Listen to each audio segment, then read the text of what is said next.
Bom dia a todos, meu nome é Lucas, eu sou aluno de Engenharia de Computação pelo ICEA, em João Boulevard.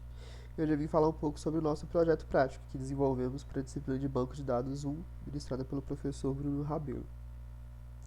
Nosso grupo é composto pelo Guilherme Honorato, Norval Facini, Lucas Nunes e Luísa Brito. A gente vai, fazer uma breve apresentação de como que ficou o nosso sistema de banco de dados, além de todas as características dele e passo a passo que usamos para desenvolvê-lo. Falando um pouco sobre o sistema em si, ele se trata de um sistema web de gerenciamento de uma loja. A loja que a gente escolheu foi a Rio Personalizados, uma loja fictícia, né, que criamos para esse exemplo. E trata-se de uma loja que fabrica, né, produtos e artigos personalizados. Por exemplo, canecas, almofadas, camisas. E o sistema ele foi projetado para gerenciar os recursos e cadastro dessa loja, né? Então ele unifica vários serviços para que a pessoa tenha um sistema de gestão completo. Por exemplo, a gente tem, né, a gestão de estoque dos produtos, a gente tem gestão de cadastro de clientes e funcionários e tem também a gestão de vendas. Falando um pouco sobre o projeto, o sistema ele foi disposto em três camadas de aplicação, sendo elas o banco de dados, o back-end e o front-end. No banco de dados, nós usamos o MySQL como SGBD relacional, né?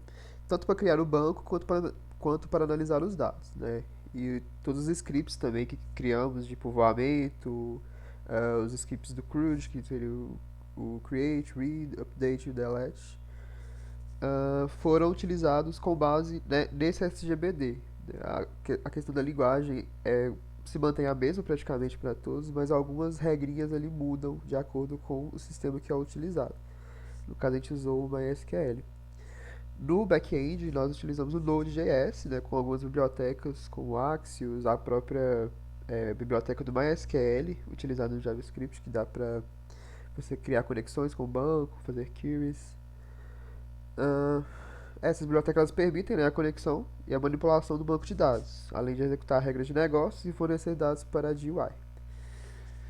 E também usamos, né, como o front-end, interface gráfica para os usuários se comuniquem com o sistema, digamos assim. E a biblioteca que a gente usou foi o React.js. Ela consome os endpoints da API que desenvolvemos no back-end e também consegue exibir e manipular os dados armazenados direto do banco. Claro que tem um intermédio ali entre o back-end e o banco, mas ela consegue, né, utilizar esses endpoints criados no back-end para conseguir manipular o banco de dados.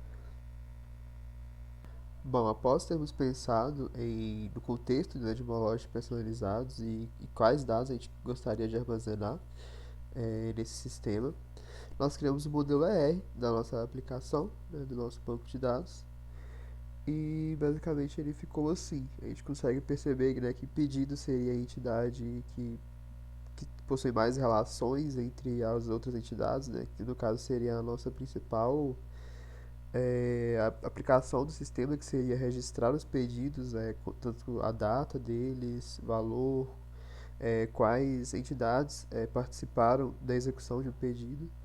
E tem também, né, as tabelas de cliente, funcionário, produto, que a gente usa para cadastrar, né, essas pessoas que trabalham na loja, a gente usa para cadastrar os insumos que a loja consome. E algumas tabelas de tratamento também, por exemplo, de cargo, método de pagamento e categoria, para não permitirmos que existam é, várias instâncias do mesmo atributo que acaba poluindo o nosso banco de dados. Né? A gente criou essas tabelas de tratamento para evitar, né? E definir um limite assim, de instâncias da nossa aplicação. Por exemplo, quais métodos de pagamento a loja possui, então quais cargos o funcionário pode possuir e assim por diante. Tendo feito o modelo R, né, nós partimos para construir o modelo relacional. E aqui a gente percebe que realmente a pedida é a entidade que mais, né, possui ligações com as outras entidades. E, bom, aí com base, né, na cardinalidade lá das relações, nós construímos um modelo relacional, colocando as chaves estrangeiras, identificando chaves primárias, e basicamente ficou assim o nosso modelo relacional. O MySQL também ele permite uma forma meio visual de enxergar o banco de dados, né, que é esses modelos que eles disponibilizam, né? Você tem um script lá de criação do banco, eles criam esses modelos para ver, para ter assim, uma resposta visual do que está acontecendo ali. Por exemplo, o pedido, a gente vê que tem as chaves estrangeiras, né? Tanto para funcionário, cliente, produto, método de pagamento, e aí aparecem as relações, né? Com essas setinhas verdes, mostrando cada relação e, né, dando uma visão geral assim de como que está o banco de dados.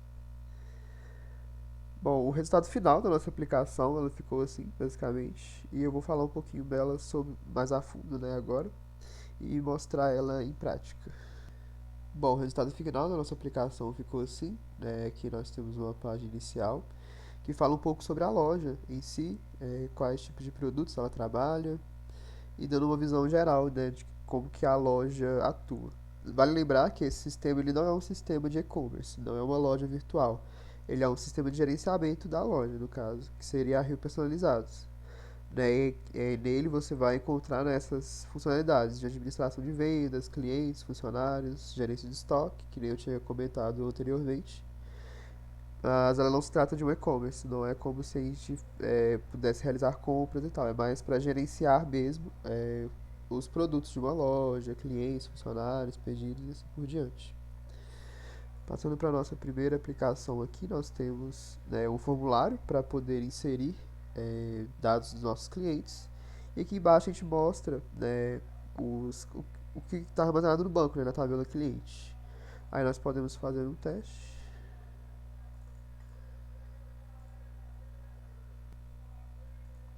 Clicamos no botão aqui, ele cadastra o cliente, né?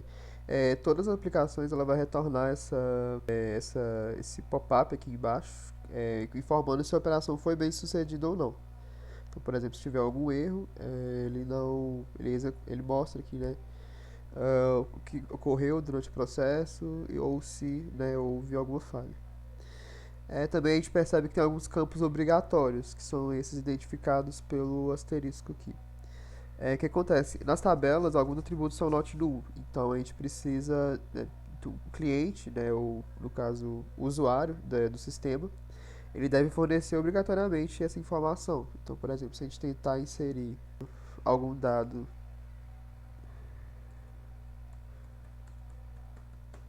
sem colocar né, o atributo obrigatório, ele vai retornar, né, um warning aqui, né, preencha todos os campos obrigatórios, que são os campos que são not null nas nossas tabelas. A gente vê, né, que a inserção funciona, aqui a gente mostra todos os clientes cadastrados no nosso banco de dados. E nós também temos algumas funcionalidades como a de edição. Aqui a gente tem, tipo, nós podemos editar algum dado. Por exemplo, eu quero trocar o número. Aí eu consigo salvar e a alteração já é realizada. E ele também já retorna, né, aqui nessa tabela diretamente do banco. Eu também consigo apagar, né, caso eu queira essa instância. E sempre retornando aqui embaixo, né, o pop-up quando se a operação é, foi bem sucedida. Nós também temos a tela de funcionários, né? Nós podemos aqui cadastrar um funcionário também para controle interno da loja. Aqui também a gente percebe que tem esse select. O que acontece? Ele, como eu tinha mostrado no modelo R, né? Tem uma tabela de cargos dentro do nosso banco de dados. E esse select ele busca, ele faz uma lista, uma listagem aqui, né? Desses atributos que estão nessa tabela. Então, por exemplo, aqui a gente só tem vendedor, então vamos colocar o cargo dele como vendedor. Nós clicamos para salvar e aqui aparece. Se eu quiser editar e excluir também é a mesma operação. Lembrando que eu tenho que selecionar aqui, né, o cargo dele antes, por exemplo, e que ele já altera. E tem também a opção de deletar, né, caso a gente queira. Passando para produtos, por se tratar de uma loja de personalizados, ela utiliza, né, alguns produtos de insumo, que seriam os nossos produtos base, para o pro produto final, que seria o artigo personalizado. Então aqui a gente pode, por exemplo, cadastrar no produto. Aqui a gente coloca uma quantidade de estoque, ela vai ser mais importante para frente. E mesma coisa nesse select, né? A gente tem a tabela categoria, a gente percebe que temos essas categorias disponíveis. E a gente tem que, né, colocar aqui. Pronto, fiz a inserção. Atualmente tem esses produtos cadastrados lá no estoque. E aqui também tem a quantidade, né, disponível deles. Aí para editar e deletar é a mesma coisa. Já em pedidos, que seria a nossa entidade assim, mais importante do sistema, né, que é ela que a gente quer fazer as nossas é, gravações de encomenda, né, então de pedidos realizados para fazer a apuração de caixa ou algo do tipo. Nós também temos um formuláriozinho, podemos selecionar a data, por exemplo, uma compra que foi realizada hoje, valor total, por exemplo. Esse valor total, ele não é, por exemplo, a quantidade de produtos que eu tenho multiplicado pelo preço unitário, porque pode ocorrer, né, de uma compra ter alguns descontos, ou então da própria arte em si, né, a questão de um produto personalizado. Você não cobra apenas pelo produto em si, que seria a caneca ou o almofado, alguma coisa do tipo. Você cobra também pela arte, pela sublimação, ou então pelo trabalho, pela mão de obra que você fez em cima daquele produto. E aqui a gente pode pôr uma descrição, por exemplo. Aqui é a quantidade. E aqui a gente seleciona, né,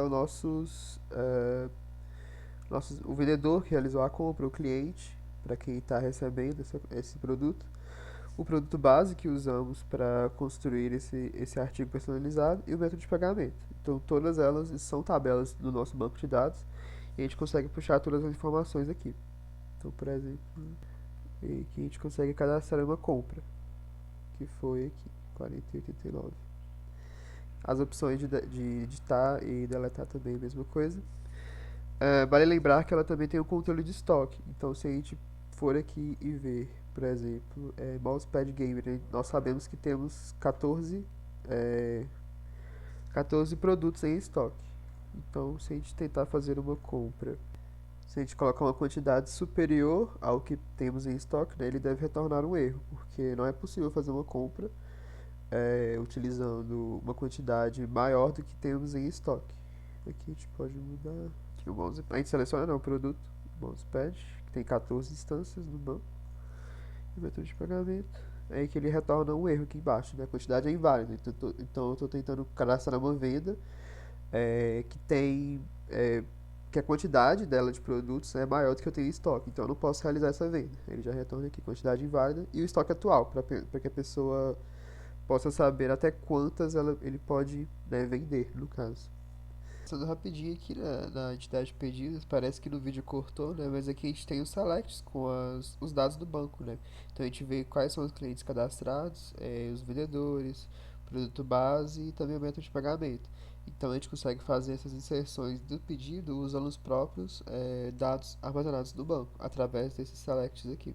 E passando rápido pelo código também, né? Aqui nós temos as nossas estruturas em três camadas, que teria a API, que seria o nosso backend. Temos os controllers aqui, então nós criamos todos os scripts de inserção, update, delete, para também resgatar dados do banco. Aqui a gente também fez a nossa regra de negócios, né, a questão do estoque, e temos os controllers aqui para cada um. Na Infra Database é onde a gente consegue fazer a conexão com o banco usando a biblioteca MySQL. E tem também, né, aqui a estrutura do banco, né, com os scripts de criação e aquele script de modelo do MySQL. Front também, a gente passa bem rapidinho por ele.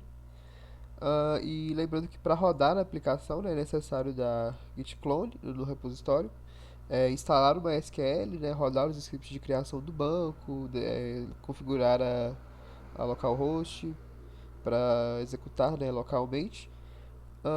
E depois é só instalar as dependências, né, usando o npm install para instalar todas as dependências do Node Modules. E aqui roda o back-end em um e o front-end em outro. Né? Só dar npm start para rodar o back-end e yarn start para executar o front-end. Aí com as duas rodando, ele vai te fornecer um endereço que você pode clicar, né, e abrir, onde vai estar rodando a nossa aplicação. Bom, esse foi o nosso trabalho, espero que vocês tenham gostado. Muito obrigado por ter prestigiado essa apresentação.